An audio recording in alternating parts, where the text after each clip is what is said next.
waxaan mahad ballaaran jeedinayaa odayaashii iyo baalqabeenkii iyo madaxdii iyo dumarkii iyo dadweynihii deegaankan u dhashay ee ka qaybgalay iyo intii ku biirisaba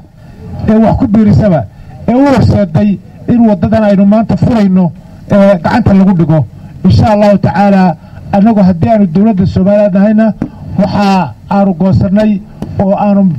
bogaadinta aanu soo jeedinayo mahadnaqa mooyaane annaguna gacan wanaagsan yaanu ka geysan doonaa طبعا xilbaa naga saaran isgaarsiinta qaranka oo dhan meel kasta ha joogtee wadooyin badan oo dalka dhan ka furmaya oo dadweynuhu ay gacan ka geysanayaan ama ka geysteen ayaanu iyagana laga sugayaa inaan anaguna wax ku tarro oo aanu wax ku darsano laga filayaa laakiin waxaan idinka ballan qaadayaa inaanu maanta inta cayimi maayo laakiin aanu gacan wanaagsan ka geysan doono oo dhiirigelin iyo guwaabo u noqota kuwa soo socda iyo kuwa idinka dambeeya iyo kuwa kalena u noqda matal iyo waxtar u noqda marka waxaan aad iyo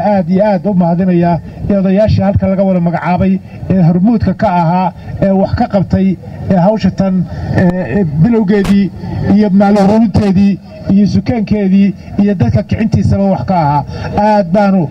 ugu nahay ugu faanaynaa wax qabashada halka waana ugu mahad celinaynaa waana ku bogaadinaynaa wassalaamu calaykum waraxmatullaahi wabarakaatuh